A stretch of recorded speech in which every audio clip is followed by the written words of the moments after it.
क्या आपने कभी सुना है कि किसी इंसान का ब्लड इतना जहरीला हो कि उसके कांटेक्ट में आने से किसी की भी तबीयत खराब हो जाए? यकीनन ऐसा आपने कभी नहीं सुना होगा, लेकिन अमेरिका में एक ऐसा मामला सामने आया था जिसने मेडिकल साइंस को अचंभे में डाल दिया था। यहाँ एक कैंसर से पीड़ित महिला को हॉस्पिटल में एडमिट किया गया था, जिसका ब्लड सैंपल लेने वाली नर्स से लेकर दूसरे स्टाफ ब्लड के कांटेक्ट में आने पर बेहोश हो गए थे। वहीं उस समय इमरजेंसी वार्ड में एडमिट 23 मरीजों की तबीयत बिगड़ गई थी। आखिर उस महिला के खून में ऐसा क्या था?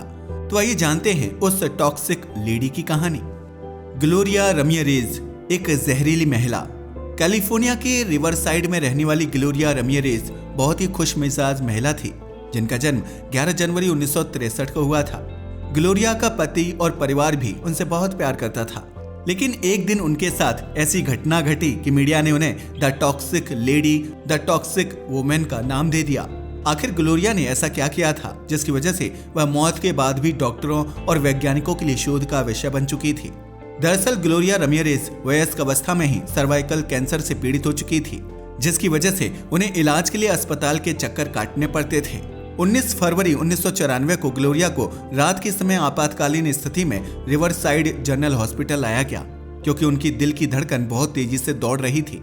इतना ही नहीं, ग्लोरिया का ब्लड प्रेशर हर मिनट के साथ कम होता जा रहा था, जिसकी वजह से उनकी किसी भी वक्त मौत हो सकती थी। ग्लोरिया का शरीर पूरी तरह से शॉक की स्थिति में था, जिसकी वजह से वह कुछ भी बोलने में सक्षम नहीं थी और उसको सांस लेने में भी तकलीफ हो रही थी। ग्लोरिया की हालत देखकर डॉक्टर्स भी बहुत ज्यादा परेशान थे। ऐसे में नर्स ने उसे दर्द से राहत दिलाने के लिए 3 इंजेक्शन लगाए, लेकिन ग्लोरिया के शरीर पर कोई भी दवाई या इंजेक्शन काम नहीं कर रहा था, जिसकी वजह से अब ग्लोरिया की दिल की धड़कन सामान्य से भी धीमी गति में चल रही थी। यह स्थिति ऐसी थी कि अगर ग्लोरिया को समय रहते इलाज नहीं दिया जाता तो उसका हार्ट फेल हो सकता था। इसलिए डॉक्टर्स ने ग्लोरिया की दिल की धड़कन को बनाए रखने के लिए बिजली के झटके देने शुरू कर दिए, लेकिन उन झटकों के परिणाम स्वरूप ग्लोरिया की छाती से अजीब प्रकार का तेलीय पदार्थ निकलने लगा। इतना ही नहीं, ग्लोरिया के मुंह से लहसुन जैसी गंध आने लगी थी, जो देखते ही देखते पूरे कमरे में फैल गई। इसके बाद एक नर्स ने ग्लोरिया के खून की जांच करने के लिए सैंपल लिया, जिसमें से अमोनिया जैसी गंध आ रही थी। वह गंध इतनी ज्यादा तेज थी कि उसे सूंघने वाले लोगों का दम घुटने लगा, जबकि कुछ लोगों को चक्कर और उल्टियां आने लगी। जिस नर्स ने ग्लोरिया के खून का सैंपल लिया था, उसे खून में कोई ठोस पदार्थ तैरता हुआ दिखाई दे रहा था। इससे पहले कि वह नर्स उस चीज का पता लगा पाती, वह चक्कर खाकर बेहोश हो गई। इसके बाद आपातकालीन वार्ड के जिस किसी व्यक्ति ने ग्लोरिया और अपने साथियों को बचाने की कोशिश की, वह सभी एक के बाद एक बेहोश होते चले गए। उस अजीबोगरीब स्थिति को देखते हुए हेड डॉक्टर ने आपातकालीन वार्ड के सभी लोगों को पार्किंग एरिया में जाने का आदेश दे दिया, क्योंकि अस्पताल के एक हिस्से में जहरीली गैस फैल चुकी थी।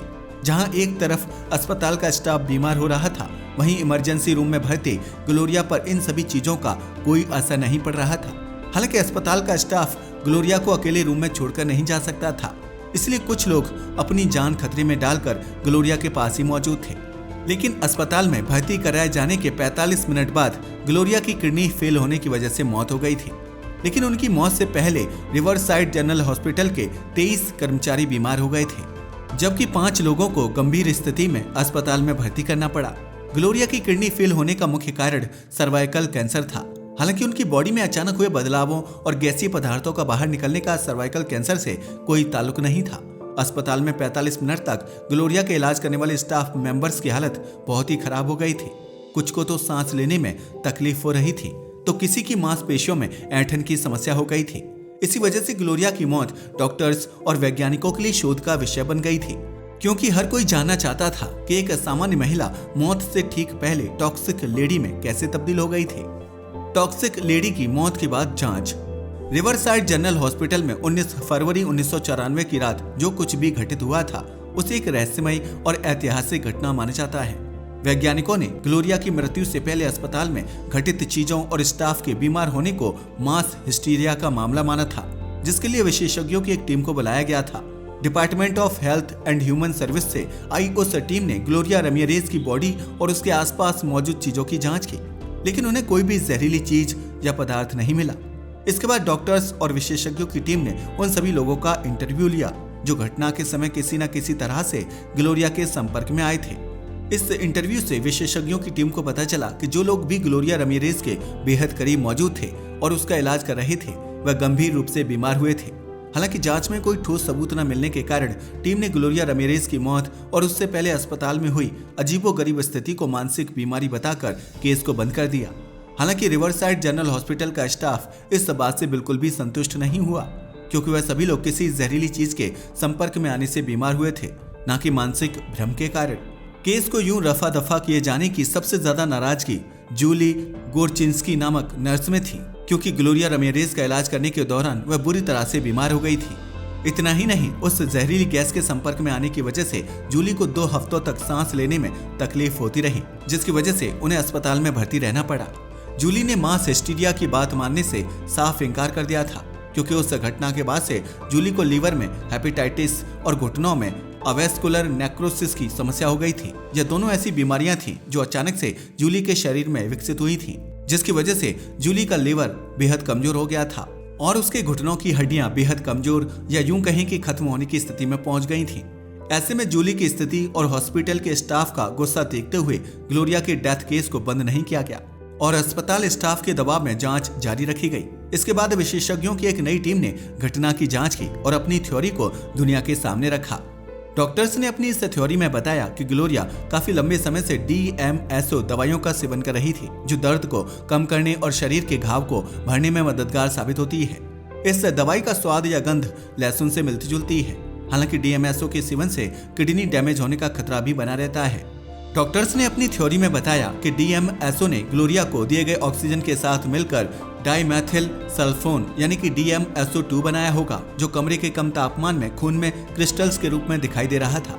इसके साथ ही जब ग्लोरिया की दिल की धड़कन को बनाए रखने के लिए बिजली के झटके दिए गए तो DMSO2 तब्दील होकर DMSO4 बन गया। इस तरह ग्लोरिया के शरीर में सल्फ्यूरिक एसिड अत्यधिक मात्रा में पैदा हो गया, जो जहरीली गैस के फैलाव का कारण बन गया। ग्लोरिया के शरीर में केमिकल पदार्थों के आपस में मिलने से जहरीली गैस का निर्माण हुआ था, जो उनके मुंह और छाती पर तेलीय पदार्थ के रूप में बाहर निकलने लगी। ऐसे में जब अस्पताल के कर्मचारी ग्लोरिया के नजदीक गए तो उस जहरीली गैस की चपेट में आने की वजह से उनकी तबीयत खराब होने लगी। हालांकि वैज्ञानिकों की इस थ्योरी का वैज्ञानिकों के दूसरे दल ने काफी विरोध किया था, क्योंकि ग्लोरिया की मौत और अस्पताल में जहरीली गैस फैलने का DMSO2 और DMSO4 का कोई ठोस सबूत नहीं मिला था। वहीं वैज्ञानिकों की यह थ्योरी तब झूठी लगने लगी जब ग्लोरिया के परिवार ने खुलासा किया कि उन्होंने कभी भी DMSO नामक दवाई का सेवन ही नहीं किया था। ऐसे में DMSO का शरीर में केमिकल रिएक्ट और उससे जहरीली गैस का निर्माण होने की थ्योरी बिल्कुल गलत है। इसलिए ग्लोरिया के परिजनों ने वैज्ञानिकों की बात मानने से साफ इनकार कर दिया। वैज्ञानिकों का मानना था कि अस्पताल के स्टाफ में बीमारी के जो लक्षण देखने को मिले थे वह DMSO से उत्पन्न नहीं हो सकते थे। जैक द लॉ नामक एक वैज्ञानिक ने बताया कि DMSO से तब्दील होने वाली गैस जब आंखों में लगती है तो उससे आंसू आते हैं, लेकिन अस्पताल के कर्मचारियों की आंखों में आंसू नहीं आए थे, बल्कि जहरीली गैस ने सीधा उनके शरीर के अंदरूनी हिस्सों पर अटैक किया था।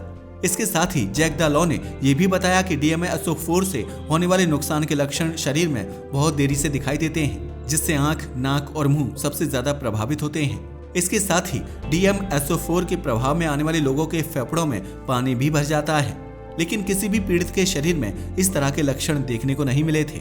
ऐसे में कई दिनों तक जांच किए जाने के बाद भी ग्लोरिया की रहस्यमयी मौत का खुलासा नहीं हो पाया। उनके परिजनों ने अस्पताल पर लापरवाही और सच्चाई छिपाने का आरोप लगाया था। वहीं अस्पताल का स्टाफ खुद ग्लोरिया के शरीर से निकली जहरीली गैस से पीड़ित होने का दावा कर रहे थे। ऐसे में ग्लोरिया रमीरेज की मौत और उसके शरीर से निकली जहरीली गैसें डॉक्टरों समेत वैज्ञानिकों के लिए अनसुलझी पहेली बनकर रह गया, जिसे आज तक सुलझाया नहीं जा सका है। ग्लोरिया रमीरेज की लाश को तकरीबन 2 महीनों तक अस्पताल में ही रखा गया था, क्योंकि जांच के दौरान उनके शव को दफनाने की इजाजत नहीं थी। ग्लोरिया की मौत के बाद 10 सप्ताह बाद जब उनका शव परिजनों को सौंपा गया तो उनकी लाश पूरी तरह से सड़ चुकी थी। इसके अलावा उनके शारीरिक अंग पूरी तरह से खराब हो चुके थे, जिसके बाद ग्लोरिया के शव को 20 अप्रैल 1994 को ओलिववुड मेमोरियल पार्क में दफनाया गया था।